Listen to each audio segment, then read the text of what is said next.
யார் யாரும் நாட்டுல குட்டி கதை சொல்றாங்க. நான் ஒரு குட்டி கதையை சொல்லி முடிச்சிடலான்னு இருக்கேன். ஒரு ஊர்ல, அதாவது கரும்பூர் என்ற ஊர்ல ஒரு வயசான பாட்டி யாரையோ அப்படியே தேடிட்டு இருந்தாங்களா. அந்த வழியா போன ஒருத்தர் பைக்கை நிப்பாட்டி, பாட்டி யார தேடிட்டு இருக்கீங்க அப்படின்னு கேட்டாராம்.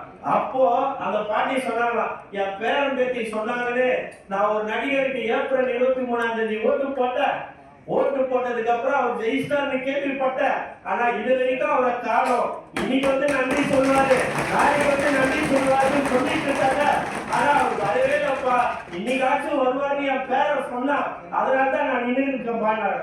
கையில ஒரு பேப்பர் வச்சிருந்தாங்களா. என்ன பாட்டி பேப்பர்? அவரு வந்து ரொம்ப கஷ்டம் பாட்டின்னு அவர் சொல்லி, என்ன பாட்டி பேப்பர்?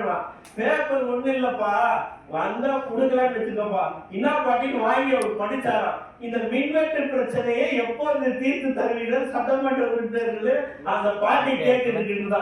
இந்த மாதிரி நிலைமையில அவங்க பிரச்சனைய அவங்க பார்க்காம மற்றவங்களுக்கு அறிவுரை சொல்ற நிலைமை இந்த தமிழ்நாடு, இந்த சென்னை மாநகரம் ஆட்சின்றதை தெரிவித்து ஒன்னே ஒண்ணுதான் உறுதியா சொல்ல முடியும்.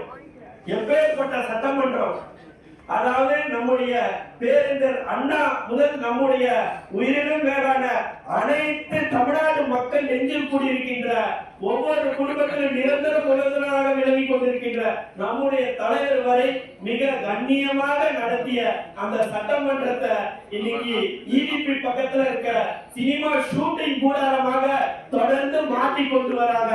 இதற்கு நான் என்னுடைய கண்டனத்தை பதிவு செய்யறேன். அதே போல அமோனியா கசிவால உயிரிழந்தவங்களையோ பாதிச்சவங்களே நேர்ல போய் சந்திக்காத முதலமைச்சருக்கும் இந்த தருவாயில என்னுடைய கண்டனத்தை நான் பதிவு செய்து பிளே ஸ்டோர் மற்றும் ஆப் ஸ்டோரில் இருந்து பாலிமர் செயலியை QR கோடு மூலம் பதிவிறக்கம் செய்யுங்கள்.